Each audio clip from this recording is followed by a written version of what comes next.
Greetings, my filthy and low sovereign thinkers, LL3's newest podcast. My name is Craig, transmitting from the beautiful swampy Mango, South Florida, and today's date, August 13th, 2018. So let us begin.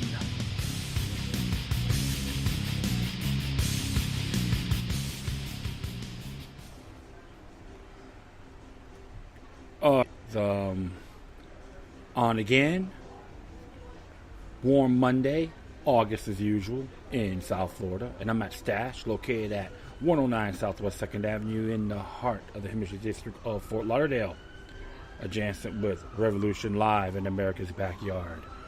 So, I want to be doing my usual, not to use any exploitation propaganda.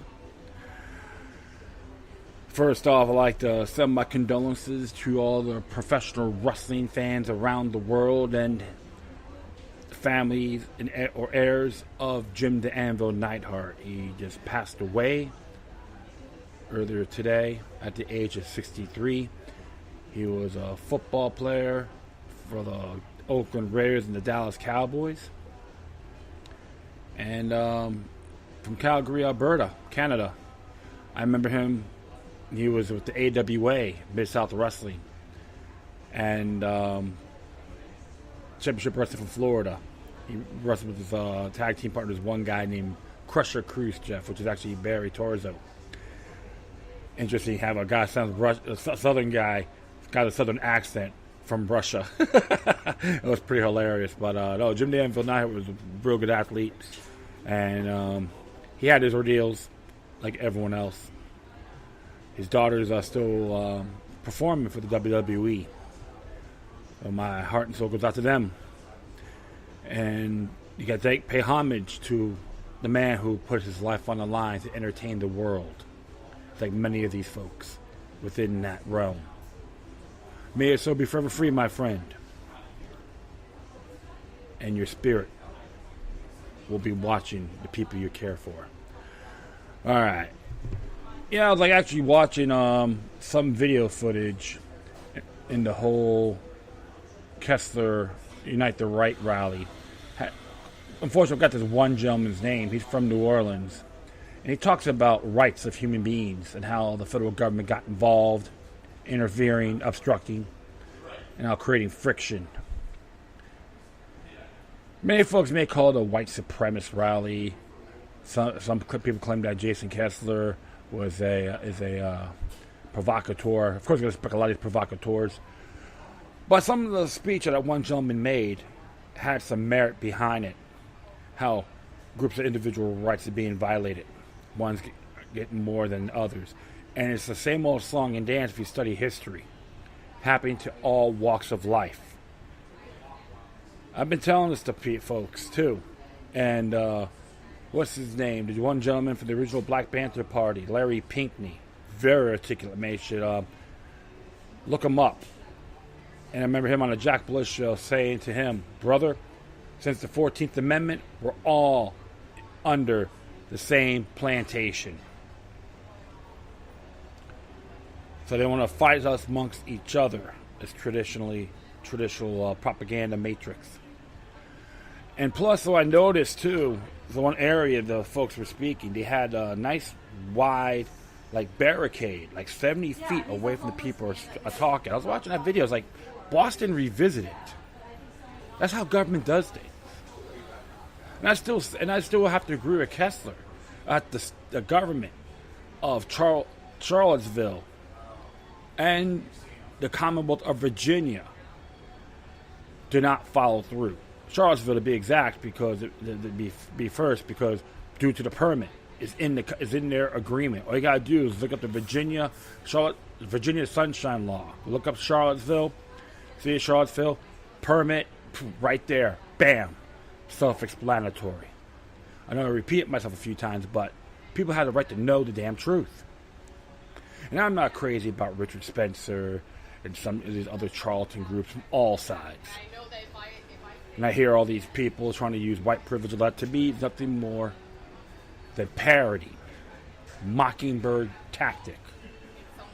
Especially in the news, Operation Mockingbird. Everyone's parodying or having cowbells around it because some dingbat so-called expert, activist who wants to tell you that's how it is.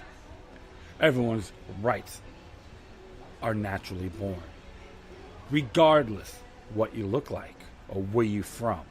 But if you press one person's right to speak, you're not just hurting your fellow man or woman, your neighbors, but yourself. It's called a domino effect. That's how I see things. Because, hey, when you learn the enemy, the more you learn the enemy, the less you fear, and you figure it out really quick. I'll still say this again. Blood's on the hands of the government of Charlottesville, Virginia, and the governor of the Commonwealth of that particular jurisdiction. Enough said on that topic. God, I could be ranting this all day long. So, I'm going to be focusing here today. This came out half hour ago from the Orlando Sentinel about Michael Draca. He's being charged with manslaughter or third-degree murder under the Florida law.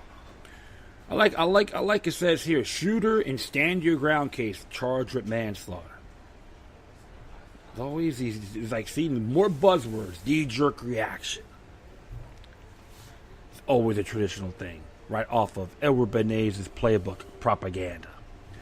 As it reads here by Terry Spencer, prosecutors charge a white man with manslaughter Monday in the death of an unarmed black man whose videotaped shooting in the store parking lot has revived a debate over Florida's stand your ground law.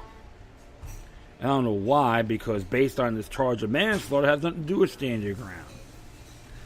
At the time being, Michael Draca, 47, has been charged with the July 19th death of Marcus McLaughlin outside a Clearwater convenience store. Pinellas County State Attorney Bernie McBabe said Draca was being held at the county jail on a $100,000 bail.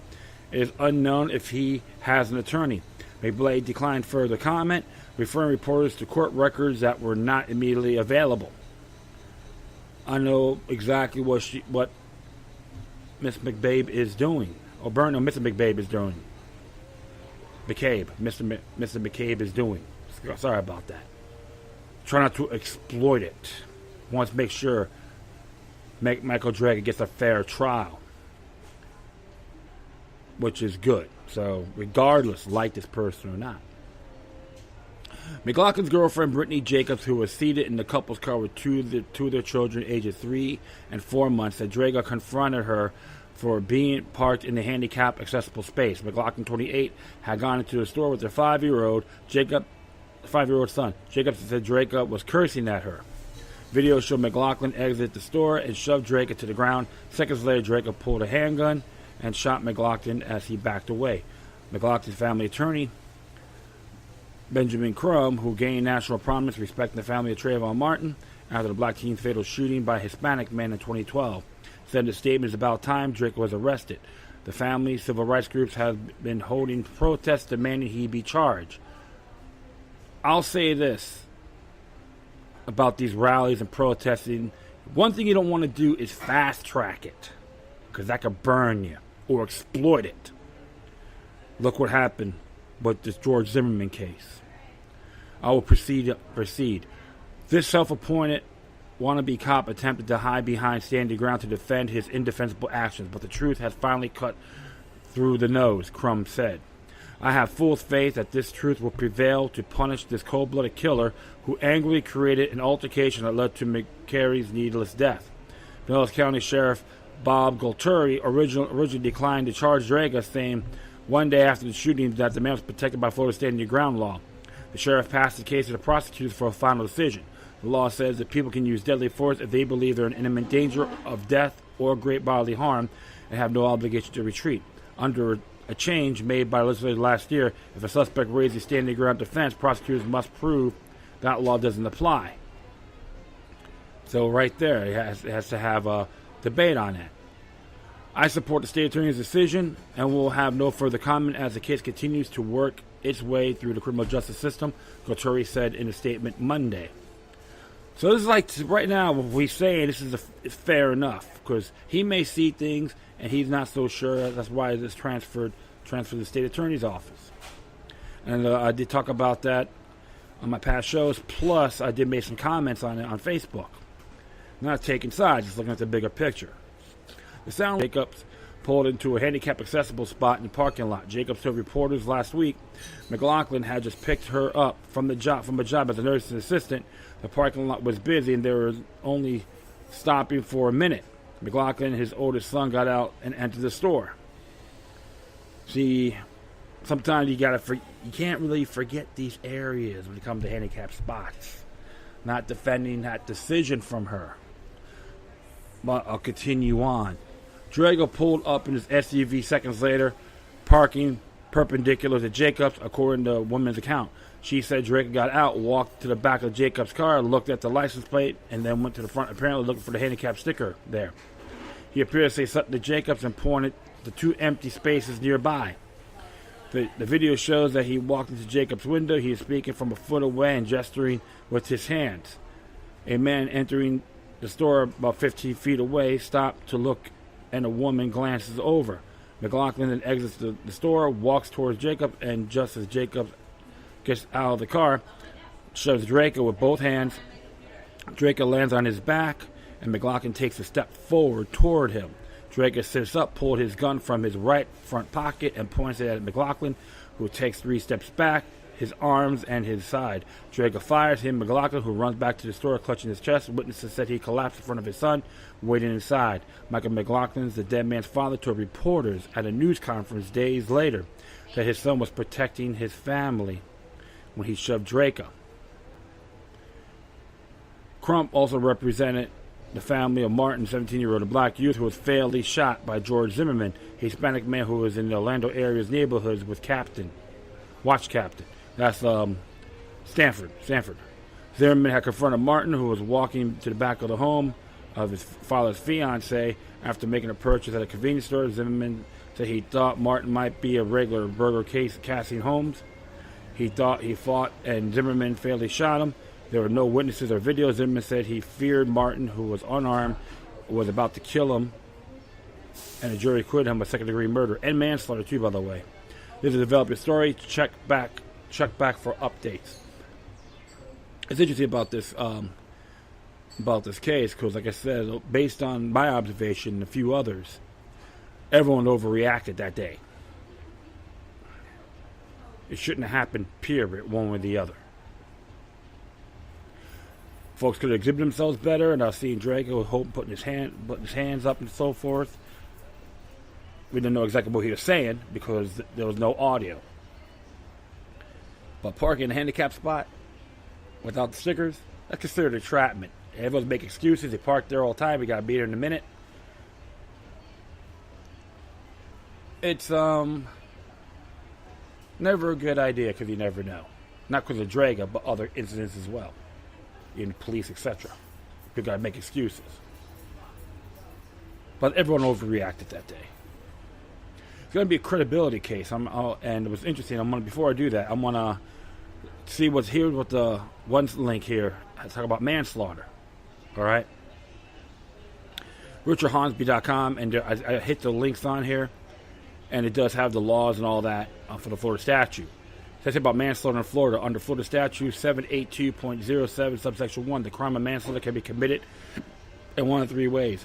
Manslaughter by act, voluntary manslaughter, committing an intentional act that's neither excusable nor justifying the result in the death of another person.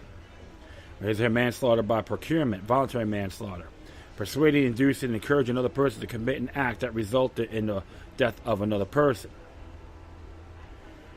Or 3, culpable manslaughter by culpable negligence, involuntary manslaughter, engaging in culpability negligence, conduct that result in the death of another person.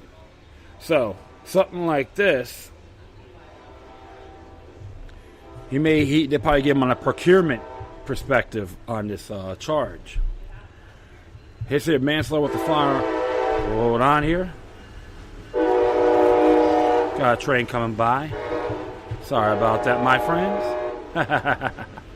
All right. So as it says here, murder with a weapon or firearm, while not a specific element of manslaughter. If a jury determines a weapon or firearm used in the commission of the manslaughter crime will be classified from a felony of a second degree to a felony of a first degree.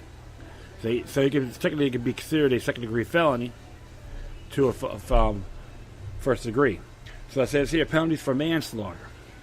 Crimes of manslaughter is a second degree felony in Florida and punishable by up to 15 years in prison, 15 years of probation, and a fine of $10,000. Manslaughter is assigned a level 7 offense, severity ranking under Florida's criminal punishment code, absent ground for downward departure. So there's links for that. You can see it for yourselves. A judge is required to sentence a person convicted of manslaughter to a minimum sentence of 9.25 years in prison, but may also sentence to a person up to the statutory maximum of 15 years in prison. And here's another right here about manslaughter with a firearm or weapon or firearm. Crime of manslaughter with a weapon or firearm is a first-degree felony in Florida and punishable by up to 30 years in prison, 30 years of probation, and is a $10,000 fine.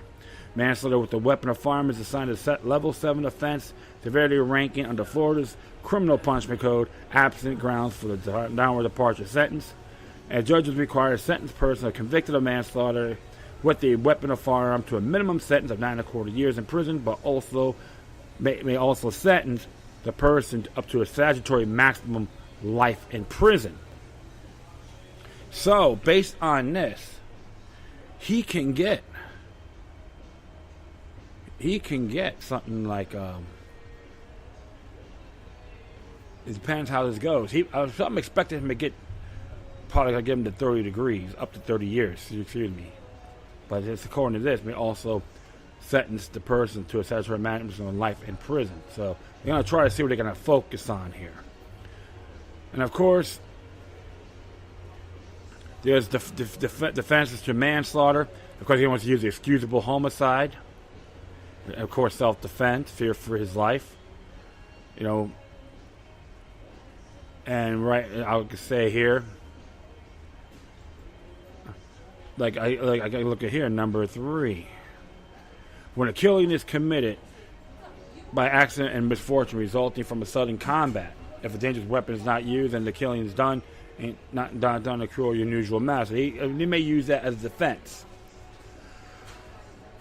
Okay, based on this case, what we examined so far. So the justifiable homicide they're going to try to go for. So the link's right there, Florida Statute 775.087, subsection 1. So that's what he's going to be facing. Possibly 30 years to life, according to this website. So they can get 9.25 years in prison, but may also sentence the person up to the statutory maximum of life in prison. But I'm expecting to try to go for 30 years and 30 years probation. You gotta see how that goes in that area. So that's what Mr. Drake is facing right now, if it goes through a trial and so forth.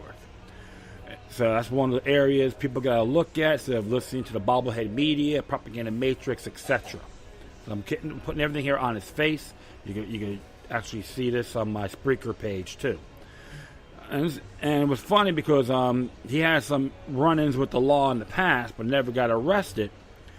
And of course, this is from the link of Anchorage Daily News and Tampa Bay Times actually did this about records show road rage and gun threats in Florida standing ground shooters past. Catherine Varn, of course. And it talks about he had his little ordeals. He followed some people and claimed he was an aggressive driver. He showed one gun to a couple of young kids during a road rage. So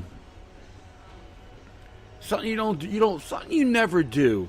Honorable firearm owners don't go around flashing their guns around the people.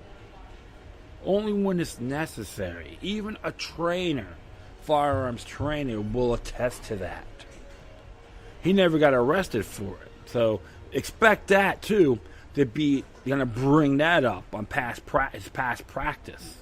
Because there was a claim when I just talked about one individual that was had a sewage truck parked in that spot, and there was a claim he started calling them out and calling them using racial slurs and left a number. He could have blew his head off.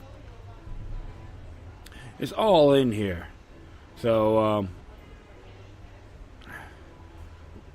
one of the areas you have to look at, and especially right here in this paragraph about the driver of Toyota pulled into a church parking lot before the officer could make a traffic stop. By the time the approach dropped, Draga held his driver's license and concealed weapons permit in his hand.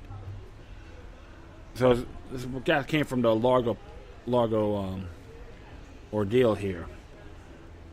Like he may have some road rage issues. So expect that to be on the case too. So you can read this article here. It's very intriguing, on this person's side. Some say, oh, well, was that relevant to the incident that happened in Clearwater? It's called credibility. Credibility is the best policy. So Mr. Draga may not be some altar boy, what people want to believe on one side. You're talking to men who's pro self-defense, too. So those are things you have to question. Because, like it says it right here, let me see here. I'm just trying to look.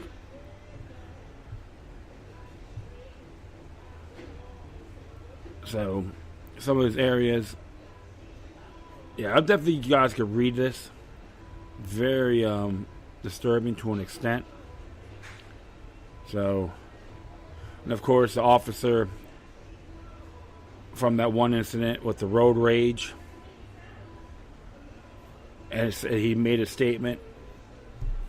The officer didn't believe Draga and said it would be strange for someone to shout about a gun if they hadn't already seen it. The officer wrote, there was no doubt Draga pulled his gun, but the victims drove off, so the officer did not arrest him. I advised him his concealed carry permit did not give him the right to exhibit a gun because he was flipped off for honking at someone. The officer wrote, I told him the report would be taken, that if the victim was located, he could face jail and the loss of his concealed carry permit. Florida Highway Patrol trooper responded to a crash at Alt US 19 and Pennsylvania Avenue less than a year later. A woman in a Ford Edge had crushed into the back of Draga's pickup truck. She had two children, ages 4 and 7, in her vehicle, but no one was hurt. The woman said he was turning and had pulled into the center lane, waiting for the truck to pass, but Draga said he thought she had almost hit him. He began to slam his brakes, according to the crash report, decreasing the speed quickly in an aggressive manner. The woman smashed into the back of his truck shortly before 3 p.m. on November 13, 2013. Draga admitted that he was brake checking the woman. The trooper wrote he was cited for stopping or making a sudden decrease in speed without signaling. The woman's car had to be towed from the scene, according to reports, and the trooper estimates damage at $8,000. A couple months ago, Draga was in the same parking lot outside the Circle A food store, arguing over the same handicap reserved space, according to a man who said Draga threatened to shoot him. Rick Kelly, 31, told the Tampa Bay Times that Draga circled his tanker truck and confronted him about why he parked there. Kelly asked why if that mattered. He recalled that Draga said his mom, whom records showed died in 2007, is handicapped. The argument escalates. Draga yelled. Kelly said he and used a racial slur. Kelly is black. Draga is white. Draga said he threatened to shoot him. But the dispute didn't end there. Draga called the Clearwater Septic Tank Company Kelly works for to complain, telling the owner, John Tyler, that he didn't like the way Kelly had talked to him and that he was lucky I didn't blow his head off. Tyler, a gun owner himself, told the Times he was shocked. He can still get him for verbal threats on the telephone. As long as he got that documented, those charges be brought up as well. So expect a little bit more. A little bit more. So that's going to be thrown on the prosecutor's side of the case. It's just giving the basic rundown. Draga's case is before the Pinellas Pasco State Attorney's Office, which will decide if he should face charges in McLaughlin's death. So it's all right there. This happens. So I'm gonna leave that link there. for you folks to read it. So that's one area you have to observe on Michael Draga. So I expect the prosecutors to use his past actions, credibility case, and we can even check out here on Mr. Michaeus McLaughlin. He is no saint himself. So one of those things he's done, he was considered, this is from the Kenneburg CPA, the clerk of the Circuit Court and Comptrollers. He was got in trouble for a lot of his traffic court, like registration required and all that, robbing a vehicle without insurance. But he got one for petty theft. Of course, they got him for marijuana possession, and they actually got him for possession of cocaine and resisting an officer with violence, which he's found adjudicated guilty. Let's see the one here about possession of cocaine, see if he was found guilty or not. You know me, when it comes to war on drugs and so forth, if there's no victim, there's no crime. When he got it, but he was found guilty of resisting an officer with violence, and he was adjudicated guilty. So right there, he may have physically shoved the police officer. We don't know that for sure, but based on that, it can be brought up as well. And of course, there's one here, aggravated battery domestic, happened in 2008. If I'm correct, that one there, I believe he was acquitted. Oh wow, let me see here. Maybe acquitted. It looks like the so-called victim never showed up. Well, some of those things we gotta really look at. So expect these areas. Expect these areas to go way and about. And there's even a site too of the arrest.org. I'm gonna put on here, and he, like I said, he's no ultra boy, and I say that in good faith.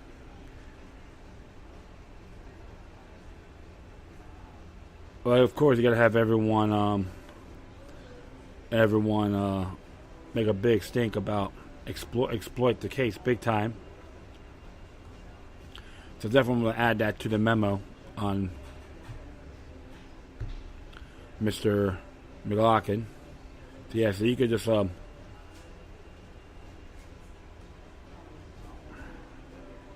definitely look into this, and so I am gonna just get the one on one of these cases. Let me see here. Will be resisting an officer with violence, because he was found guilty on that, which is a felony offense. And of course, everyone's gonna say, "Oh, well, but hey, the whole thing is this: credibility is the best policy." And that actually happened. He was 18 when this happened. Wow. So he just made those mistakes on that aspect. But that's one of those areas, my friends. I know I'm digressing here. Always look at things a lot bigger than what it is. Definitely I'll keep that one here about McLaughlin. So he was 18 years old. They're going to use that against him for sure. And definitely Pinellas County records. This is very essential. Just type in his name, Michaeus Dion McLaughlin.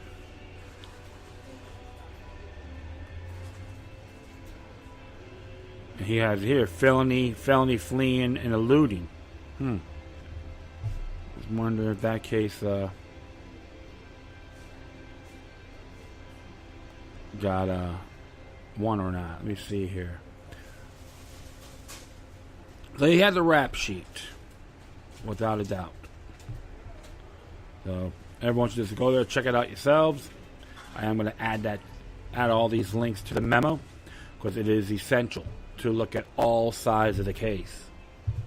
Of course, you're going to have everyone going one side and the other. But based on this trial, expect the credibility battle on this horrific event. No child should be fatherless. Period. So I'm going to add it to the memo. All right. So, going to be right back. Stay tuned. All right. So, next one I'll be addressing here is from Truth Dig. And disturbing video, even though I'm not a big fan of CNN.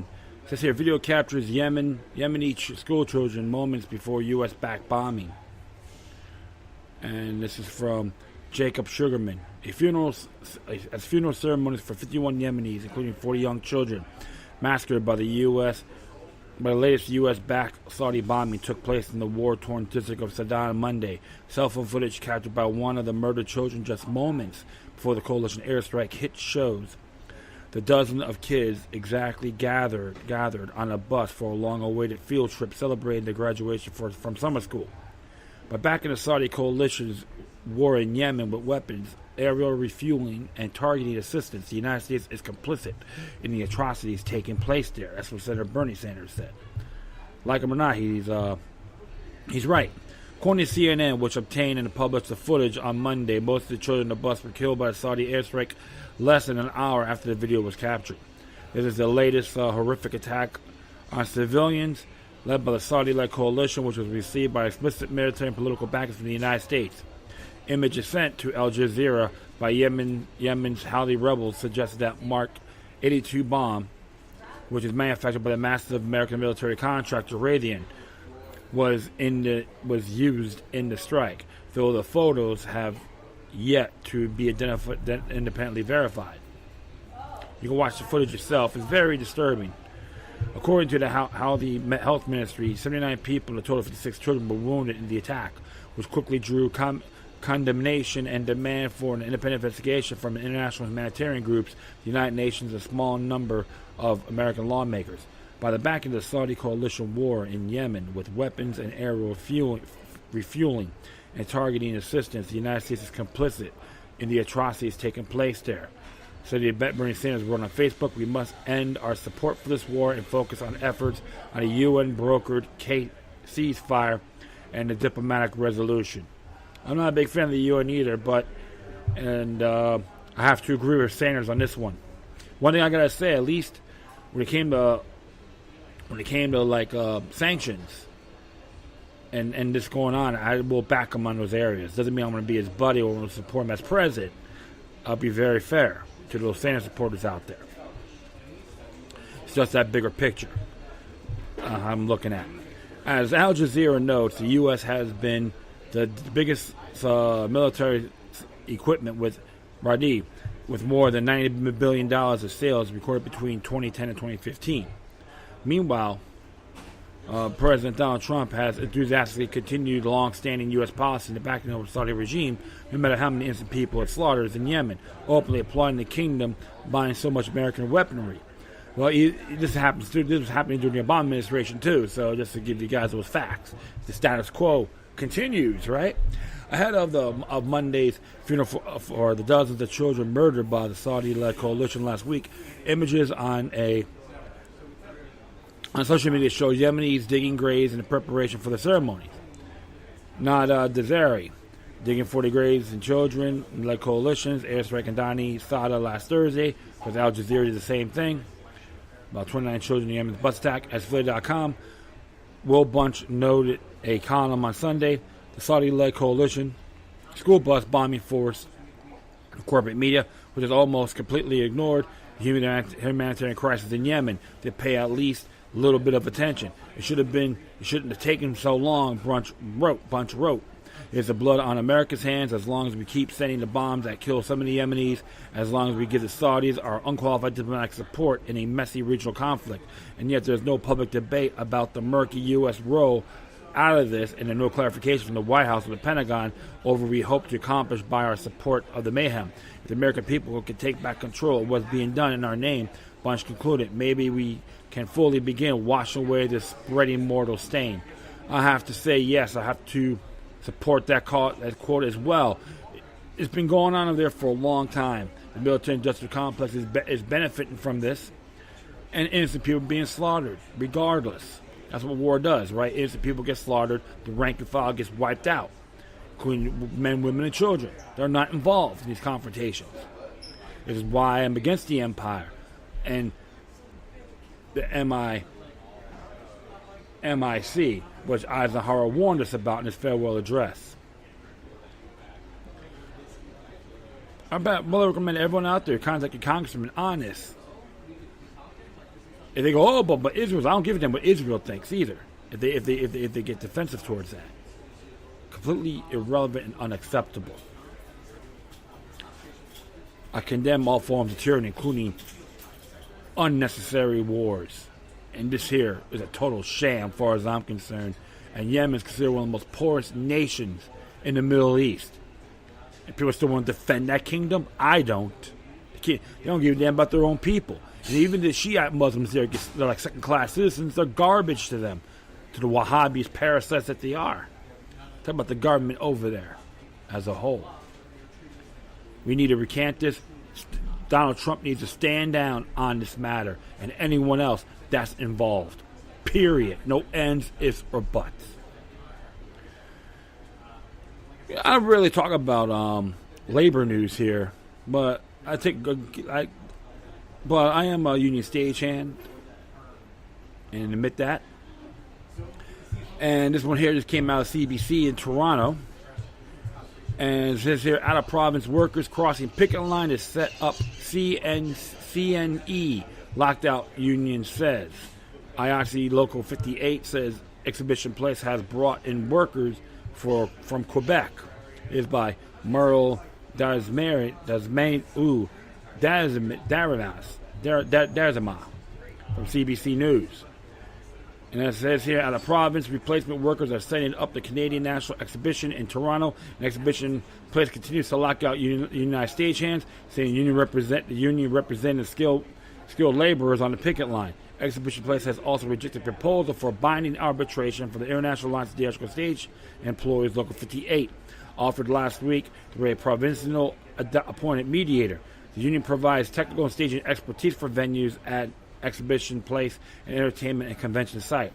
Justin Anthonius, president of the IIC Local 58, says the situation is frustrating because the Exhibition Place Board of Governors is taking work away from unionized Toronto workers at the same time and is refusing to negotiate. It is disappointing.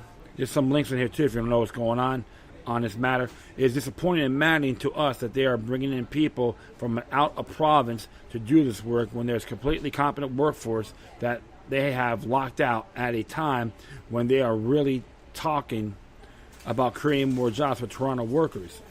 Anthonius told CBC Toronto on Sunday. Ooh. That was nice and loud. And Anthony Eunice said, locked out union members have witnessed workers arriving in vehicles with Quebec license plates at the Exhibition Place grounds and crossing picket line. I think the folks at Quebec or Montreal need to call these people out. The union's estimates are about 24 workers from Quebec setting up stages for CNC band shell concerts.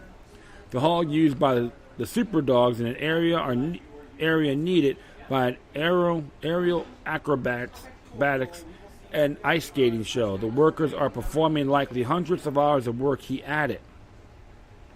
CNC most likely behind picket line. All this means that CNE, slated to open on Friday, is most likely going to be behind a picket line.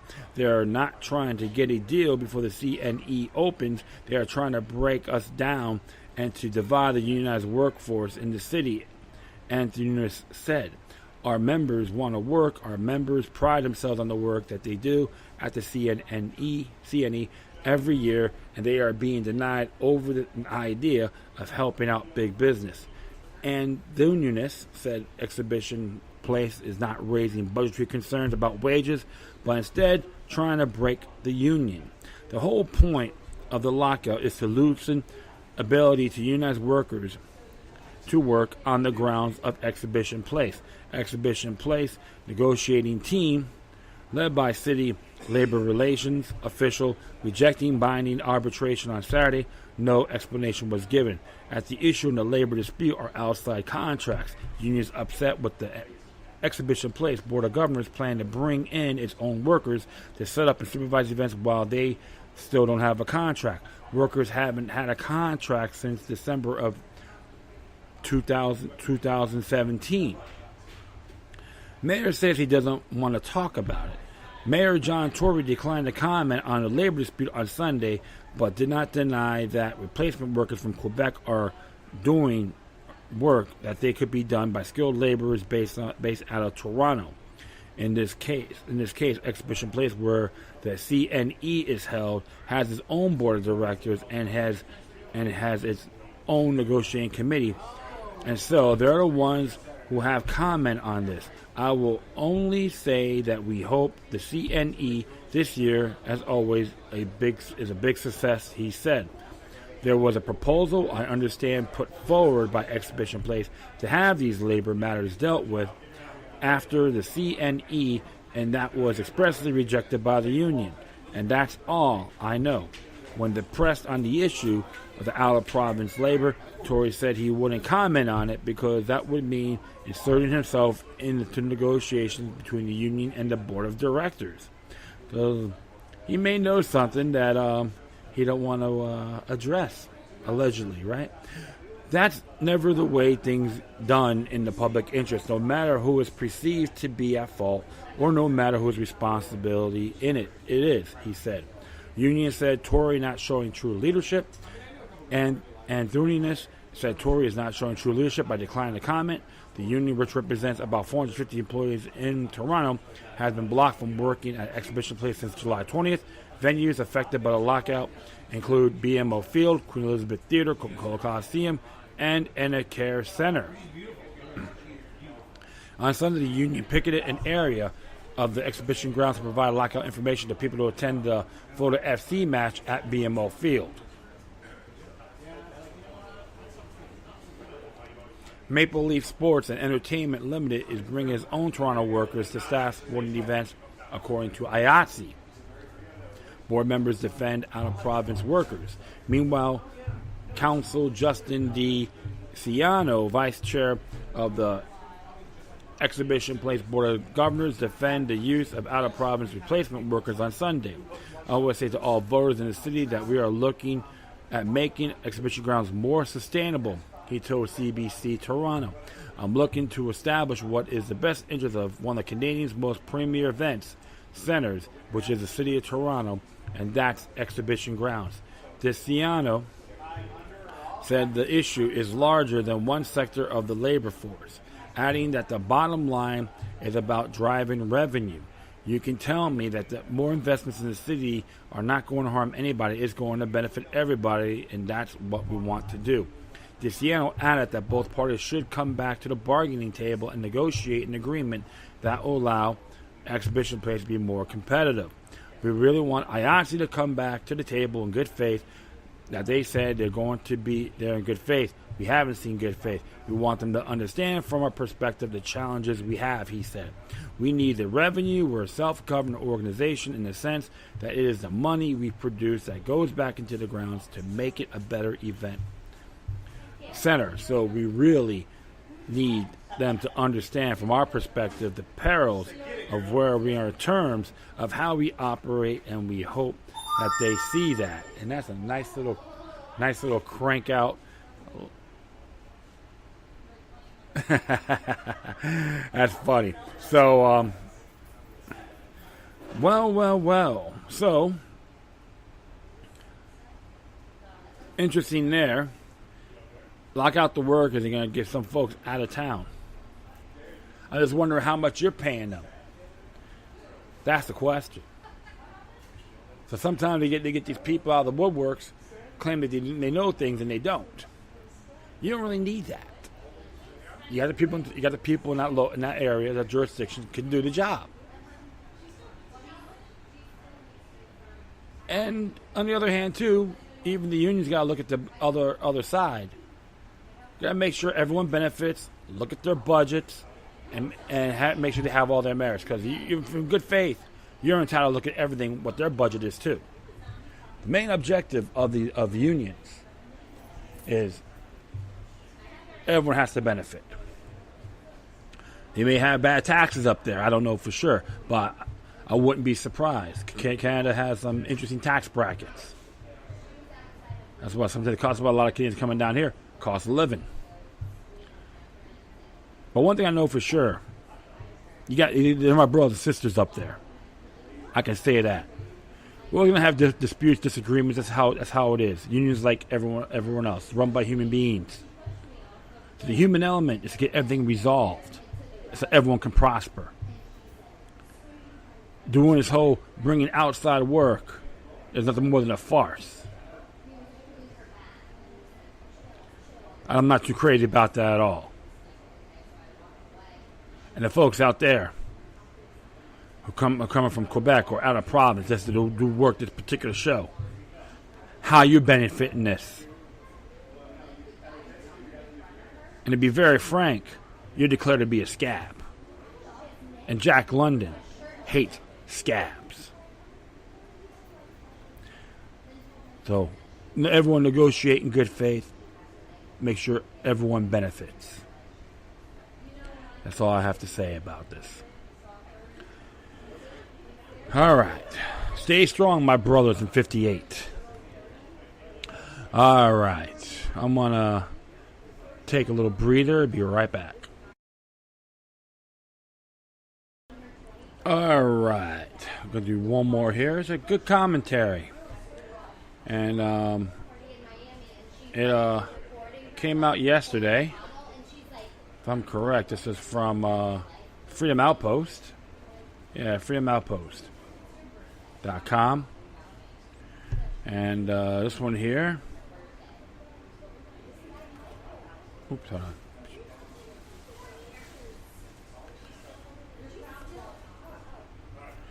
This one's entitled France, the Nazis, and Gun Control by Janet Levy. Gun control in Nazi-occupied France raises interesting questions about the enforceability of firearms registration, confiscation, and prohibition. In 1935, Prime Minister Pierre Laval, who later served in the Vichy government during the Nazis' 4-year occupation of France, commanded French citizens to surrender their firearms. Laval and France's ruling parties feared social revolution and banned war weapons, instituting strict registration policies. They believed that repressive limits on civilian gun ownership were necessary at a time of depression, sparked unrest, and ongoing conflicts among various political factions.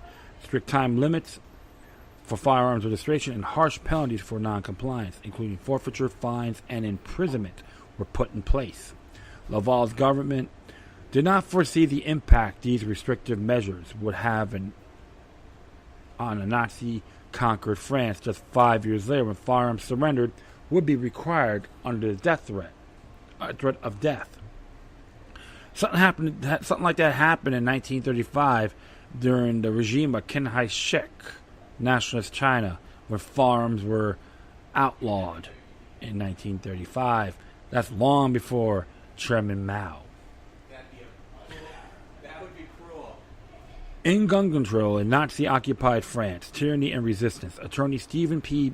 Holbrook explores the impact of efficacy of gun control measures in Weimar-controlled France and how these measures hindered the French resistance fight against Nazi tyranny. Authors assert that Laval's 1935 gun control efforts left the French people vulnerable to the Nazi invaders and ill-equipped to deal with the Nazi invasion of 1940, plus simplified the Nazis' efforts to confiscate firearms and impede a French resistance. In 1940, when the Vichy government negotiated an armistice with Germany after successful German blitzkrieg, Laval's pre-war firearms registration proved to be a boon to Nazi disarmament efforts. Holbrook explains that Hitler based his occupation model on the historic premise that conquerors who allow subjugated populations to possess arms were ultimately defeated. So when he rose to power in 1933, Hitler disarmed all enemies of the state, including all Jews.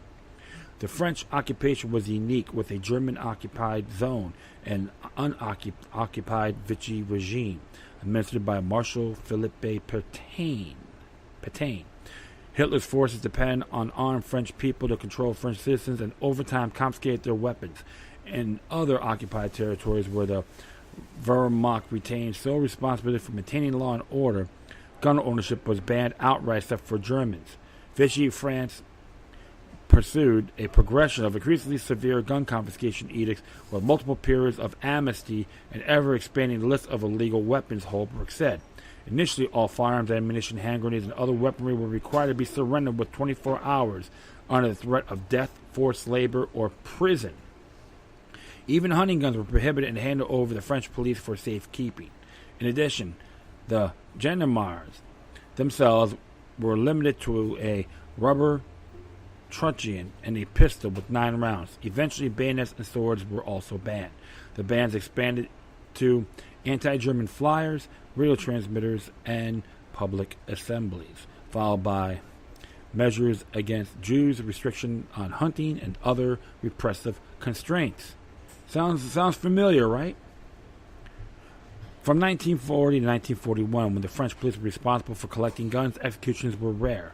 Holbrook reports, in 1942, when armed resistance accelerated and the Nazi SS assumed police duties, executions of foreign possessions increased markedly. To deter gun hoarding, the Nazis publicized executions in newspapers and plastered brightly colored posters with ominous warnings on city walls. Mind Control 101 to be exact. A French and German police conducted frequent house-to-house searches and solicited tips from informers. Nonetheless, the Germans found collecting firearms a daunting, near impossible task. Despite the death penalty, many civilians risked keeping their guns. From his research and survivors' response to questionnaires about Germans' armed collections, Holbrook learned that although hundreds of thousands of guns were surrendered, many French citizens hid weapons, often burying them in their yards or in underground caches. Although the author found no reliable data on the total number of firearms in France before the Nazi invasion, he discovered that out of 3 million hunting guns, only 835,000 were turned into the Nazis. As the resistance expanded and accelerated in 1942, its needs for firearms grew. Defense de la France, an underground newspaper captured in the mood of the partisans, obtained firearms, a rifle, a submachine gun, light machine gun, and a machine gun. The day will come. When the U.S. entered the war, the morale of the occupying Germans plummeted, spurring resistance activities. Armed concealment became more efficient and organized despite continuing cooperation between the German military and the French gendarmes. Gendarmes. The Nazi tightened gun restriction, issuing a new order to execute anyone who knew a fellow citizen with a gun and failed to inform authorities. No further amnesties were issued, and those possessing firearms were summarily shot. By 1942, Hitler viewed the Vichy government as uncooperative. Holbrook writes, although the French people perceived the government as the enemy accomplices, by the spring of that year, General Charles de Gaulle, in exile in England, broadcast a call from the BBC to rise against the Nazis. On May Day 1942, as many as 100,000 demonstrators in Lorraine screamed "Death to Laval" and sang the French national anthem, famous for its call of arms, "Yogs Armes Citoyens." Hopefully I pronounced that name correctly. That word correctly. Shortly after Hitler brought in the SS to assume command over the French and German police, press censorship and anti-Jewish policies began. Jews were ordered to wear the Yellow Star of David, and the French people, under SS direction, began to gather Jews to deport them to death camps. Resistant family members were dealt with harshly, male relatives were shot, and women were sent to hard labor. Two watershed events helped mobilize and unify the resistance during this dark time. In 1942, 12,000 Jews were herded into the Velodrome de Hiver for deportation to death camps, and in 1943, Laval enabled obligatory labor conscription, or STO, which called all 18 to 20-year-old males to become forced laborers in Germany. Resistance groups began using Jews to arm themselves, hide their children with others, and join the partisans. The STO brought a steady stream of recruits as young men fled conscription. They retreated into the mountains, acquired farms, and engaged in sabotage, ambushing supply convoys, derailing trains, and attacking patrols. Still, Holbrook recounts that Laval continued to collaborate with the Nazis, delaying their defeat. Under Laval's leadership, the Milice, a political paramilitary organization, was formed in 1943 to repress anti-Nazi forces and hunt down resistance members. Resistance groups began to seize firearms from unguarded collection despots, hitting French military stores and local German forces. Most of their weapons came from German, British, and American airdrops, often in exchange for intelligence. Allied supplies were limited by weapon scarcity, logistical problems, and political considerations, as some resistant groups were part of the French Communist Party, who sought a communist takeover of the French following liberation. By the end of 1943, news of an Allied invasion circulated, and resistance groups urged all citizens to gather arms and prepare each house as a fort to await the German departure. On June 5, 1944, the day before D-Day invasion, the BBC sent coded messages to the resistance. They were to perform sabotage operations and diversionary attacks before and during the next day's landing at Normandy. Although suffering many casualties, resistance groups instigated street fights, including sniper shots at Germans. They blocked some German lines of retreat and provided valuable intelligence to the Allied troops. The Germans fought back viciously and, in at least one case, razed the entire village of Oradour-sur-Garonne and killed almost all its inhabitants. Fighting erupted in Paris as an estimate of 25,000 partisans faced the remaining German force of 20,000. Hitler insisted that Paris was not to be surrendered. As soon the situation deteriorated, he ordered the City of Lights torch. The commander of Paris refused. By August 1944, de Gaulle resumed control of France, ordered dissolution of the resistance militia. His order resulted in deep resistance and resentment. Holbrook recounts. The partisans have fought and died for France, while he remained safely ensconced in England, despite the many gun control confiscatory measures, first under Laval, who was later executed for treason, and then the Nazis. Many French did not comply. The value of armed citizenry to resist tyranny was demonstrated. The author notes little that correlation existed between severe punishments, including the threat of death, and arms possession of reduction of attacks and German occupiers. Gun control in Nazi-occupied France raises interesting questions about enforceability of firearms registration, confiscation, and prohibition. In the end, an armed citizenry proved to be an asset for fight against an occupying enemy and ably assisted the regular armies. Holbrook illuminates the role armed civilians played, conducting the only armed resistance in France until D-Day, and the paving way for an Allied invasion and ultimate victory. Interesting quote, commentary there. And like I said, my friends, it is essential. You always got to be ready. Have to be ready all the time. So always prepare yourselves, hope for the best, and prepare for the worst. Man, these parasites out there want to make things a safer community by doing these restrictions on your right to self-defense. These are natural-born rights, period. I don't use constitutional because, with all due respect, our Bill of Rights culture is based on natural-born rights. So when anyone talks about that, we need tougher this and tougher that, including politicians, they hate freedom. Government is the enemy of liberty and freedom, period. You never trust them, regardless. You keep them on their toes. When they start babbling, you ridicule them and blast them with intellectual ammunition. This is why, my friends, the past is today's greatest teacher. Honor it. Remember and share it. Never surrender to any authoritative parasites. Period. All right, my friends, that is it. I'd like to thank everyone for listening. Plus, feel free to download and share us through social media networks. If you have any questions, comments, or you send something interesting you want to check out, whatever you do, please Send your correspondences with decorum.